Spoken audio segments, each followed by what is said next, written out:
Medinipur medical কলেজে প্রসূতি মৃত্যুর ঘটনাকে ঘিরে ডিওয়াইএফআই ও এসএফআইয়ের প্রতিবাদ মিছিল আছড়ে পড়ল শহরের রাজপথ থেকে হাসপাতাল ও থানাতে। যুবনেত্রী মীনাক্ষী মুখার্জির নেতৃত্বে রবিবার হাসপাতালের সুপারের অফিসে তালা মেরে দেওয়া হয়। শনিবার এসএফআই ও ডিওয়াইএফআইয়ের আন্দোলনকারীদের ওপর পুলিশ লাঠি চালায় ও আটক করে বলে অভিযোগ। তার প্রতিবাদে থানায় গিয়ে মীনাক্ষীর নেতৃত্বে আন্দোলনকারীরা রীতিমতো উঁচু স্বরে পুলিশের সঙ্গে কথা বলেন।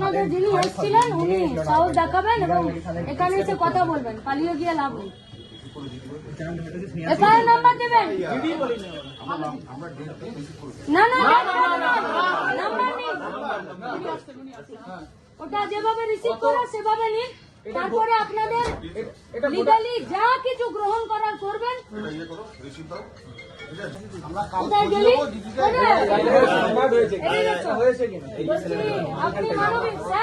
আপনি মানবিকতার কথা বলছিলেন তো, এই ছেলেটাকে কালকে আপনারা পিটিয়েছেন ফার্স্ট ইয়ারে পড়ে।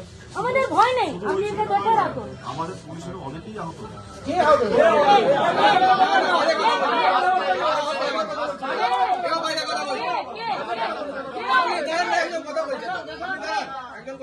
আমাদের রক্ত ঘামের টাকায় রাজ্যের গরিব মানুষেরাই হসপিটালে আসে।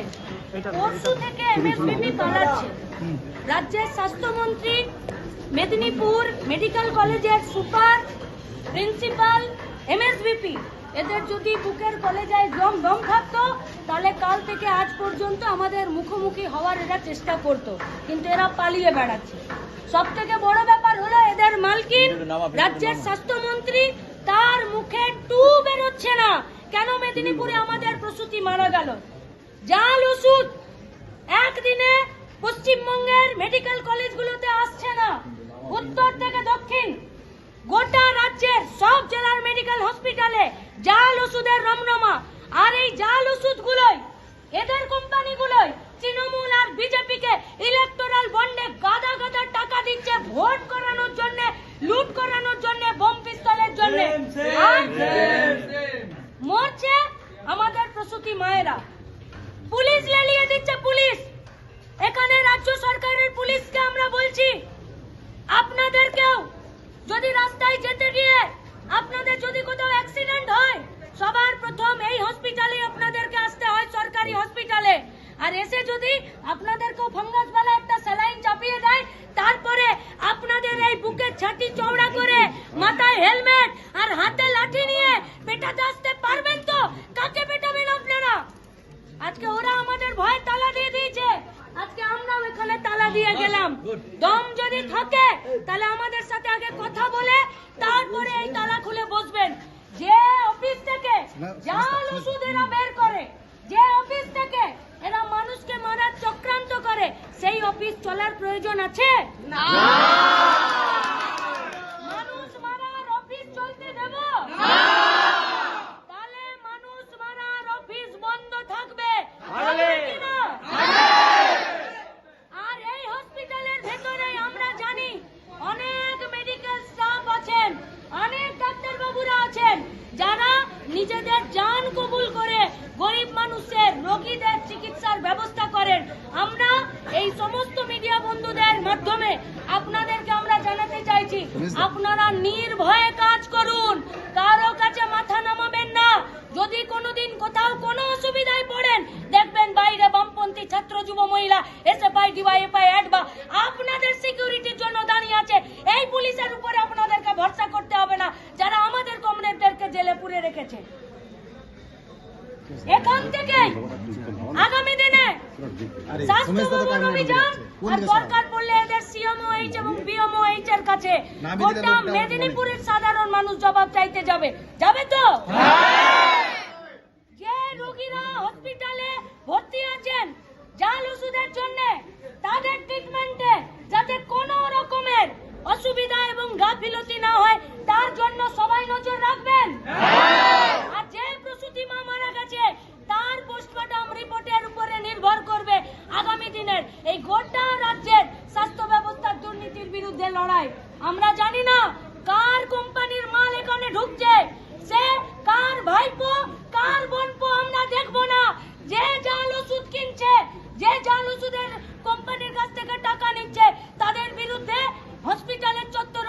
হবে, লড়াই হবে রাস্তায়।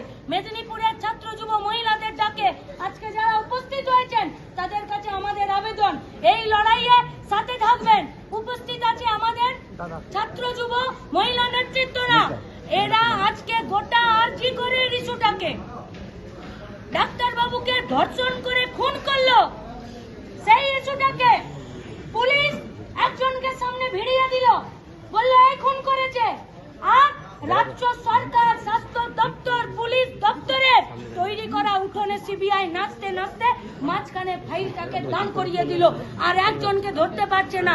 তার মানে মেদিনীপুরের জাল স্যালাইন প্রসূতি মৃত্যু এটা প্রমাণ করে দিল যে আরজি করে ডাক্তার বাবুকে এরাই খুন করেছে। তাই সন্দীপ ঘোষ প্রাইজ পোস্টিং পায়। রাজ্যের স্বাস্থ্যমন্ত্রীকে জবাব দিতে হবে, রাজ্যের স্বাস্থ্য দপ্তরকে জবাব দিতে হবে, রাজ্যের স্বাস্থ্য সচিবকে জবাব দিতে হবে যে ডাক্তার বাবুদেরকে আপনারা সাসপেন্ড করে রাখলেন, যে ডাক্তার বাবুদেরকে আপনারা কাজে রাখলেন না, বিচার শেষ হবার আগেই সেই ডাক্তাররা কেন সেখানে গিয়ে নতুন করে মিটিং ডাকছে? হসপিটালে চিকিৎসার ব্যবস্থাতে কেন মিটিং ডাকছে? আজকে এদেরকে জবাব দিতে হবে। কেন সন্দীপ ঘোষরা জামিন পেয়ে যায়?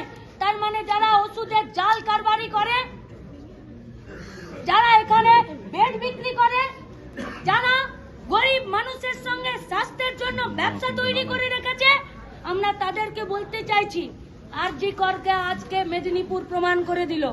আমাদের কথা যদি কেউ শুনছেন তাহলে মেডিকেল কলেজের বাইরে যে অ্যাম্বুলেন্স চালকরা দাঁড়িয়ে আছেন, আমরা আপনাদেরকেও বলছি অ্যাম্বুলেন্সেও বিরাট সিন্ডিকেট চলছে, বিরাট সিন্ডিকেট। গরিব মানুষ অ্যাম্বুলেন্স পায় না, আর সেখানেও দালালি চলে হসপিটালের বাইরে থেকে ভেতরে পর্যন্ত। সাবধান হয়ে যান।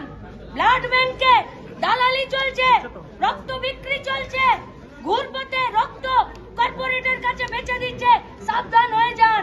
বেড কারা কোথায় কিভাবে বেড পাচ্ছে গরিব মানুষ, এই পুলিশ যুক্ত থাকে। কলকাতা থেকে মেদিনীপুর পর্যন্ত হসপিটাল আর পুলিশ মিলে বেড বিক্রি করে। ট্রমা সেন্টার, আইসিইউ, ভেন্টিলেশন, আপনি বাইরে থেকে রোগী নিয়ে এলে পাবেন না এদের সাথে দেখা করতে, কোথাও পাবেন না। আর ভেতরে রোগী সহায়তা সমিতি না কেন্দ্রের নামে তৃণমূলের একটা বি টিম ফোড়ে দালালদের একটা জায়গা হয়েছে। এরা শুধু মানুষকে লুট করে। 2 টাকার টিকিট কেনার পরে 200, 300, 400, 500 টাকা নেয়, তবে একটা ডাক্তারের সাথে দেখা করতে দেয়। তাই গোটা হেলথ ডিপার্টমেন্টটাকে এরা দুর্নীতির আঁকড়াতে পরিণত করেছে। এর বিরুদ্ধেই আমাদের লড়াই। রইল তালা গেটে MSVP, super, principal, CMOH, BMOH, রাজ্যের স্বাস্থ্য সচিব হবে। চাবি রইল চাবি। এ চাবি শুধুমাত্র কয়েকটা টাকার চাবি নয়, এ চাবি গোটা রাজ্যের গরিব খেটে খাওয়া মেহনতি মানুষের সরকারি হসপিটালের উপরে ভরসার চাবি। যদি এই চাবি খুলতে পারে মেদিনীপুর জেলা হসপিটাল, গোটা রাজ্যের মানুষ উপকৃত হবে।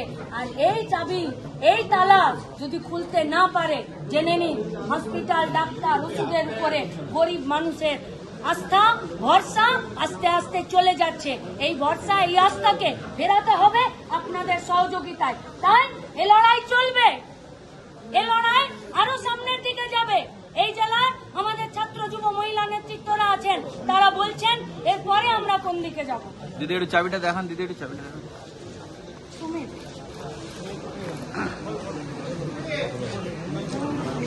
দাদা একটু সরবেন, তালাটা দেখা একটু সরবেন। এখন আমাদের এখানে বলছেন ভারতের ছাত্র ফেডারেশন এসএফআই সর্বভারতীয় সাধারণ সম্পাদক পণ্ডিত মণি বিশ্বাস। আমাদের দেশ, আপনাদের জেলা সবার জন্য একটা গুরুত্বপূর্ণ দিন 12ই জানুয়ারি। বিবেকানন্দর জন্মদিন যেমন, ঠিক তেমনি ভাবে এই মাটিটা এমন একজনের মাটি যে বিদ্যাসাগর আমাদের শিখিয়েছিলেন, নারী মুক্তির কথা শিখিয়েছিল।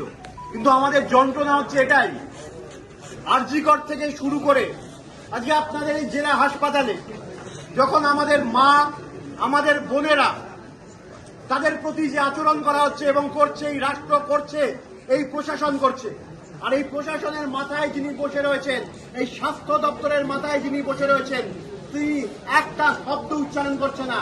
কিন্তু আজকে মরছে সাধারণ মানুষ, মরছে গরিব মানুষ, মরছে আমার ঘরের, আপনার ঘরের মা বোনেরা। আজকে যে পুলিশ প্রশাসন এখানে দাঁড়িয়ে রয়েছে, আজকে তাদের পরিবারের যদি কিছু হয়, তারা যদি তাদের পরিবারের লোকজনকে এখানে ভর্তি করতে আসে, আজকে তাদের প্রতিও এই আচরণ হতে পারে। কারণ একটা নয়, দুটো নয়, বারবার এই ঘটনা আমরা দেখছি।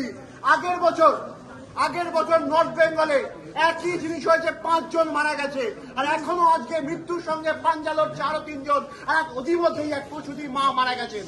তো আমরা বলছি, এই গোটা সিন্ডিকেট আজকে যেমন এখানে চলছে, ঠিক সেই সিন্ডিকেটের জন্যই আমাদের বোনকে ওই আর্জি করে তাকে খুন হতে হয়েছে। তাই আমাদের লড়াই এখানে থামালে চলবে না। একটার সাথে অন্য লড়াই ভীষণভাবে সম্পৃক্ত হয়ে রয়েছে। তাই আমরা মনে করি, যারা এই প্রত্যেকটা সেটিং করে যারা ভাবছে ওই যে বিচারক অথবা ওই পুলিশ প্রশাসন তেলে দুধে এক হয়ে যাচ্ছে, আপনি দেখতে পাচ্ছেন যেখানে দাঁড়িয়ে বিজেপি এবং তৃণমূলের ভাষ্য এক হয়ে যাচ্ছে।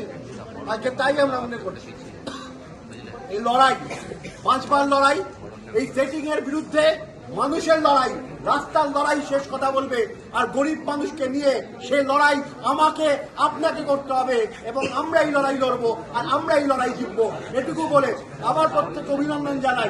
আমরা এটুকু বলতে পারি, এই পুলিশ প্রশাসন আমাদের জেলে পুড়েছে, লাঠি মেরেছে, কিন্তু আমরা যে মতাদর্শে বিশ্বাস করি, আমাদের 1000টা লাঠি মারুক, আমাদের জেলে পুরুক, লড়াই থামবে না, লড়াই চলবে, শেষ কাজেই লড়াই চলবে।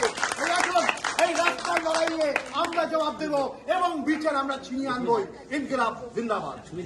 আর আমাদের যে লড়াই ছাত্র যুব মহিলা সংগঠনের গতকাল থেকে আপনারা দেখছেন, এবং আজকেও আমাদের যে মিছিল এবং এখানে আমরা মিলিত হয়েছি, আপনারা সবাই মিডিয়া কভার করছেন। আরজি করে যে ডাক্তারবাবু ছিলেন, তিনি কিন্তু এই প্রতিবাদ করেছিলেন, তার জন্য তাকে হত্যা করা হলো, খুন করা হলো, তার এখনো বিচার হয়নি। এবং এই হাসপাতালও যে প্রসূতি, আমরা যারা মহিলা সমিতি করি, আমরা উদ্বেগ প্রকাশ করছি যে যখন বাচ্চা হতে হাসপাতালে আসবে, সেই প্রেগনেন্ট মাদার আজকে এখানে ঠিকঠাক ভাবে বাচ্চা হতে পারবে না।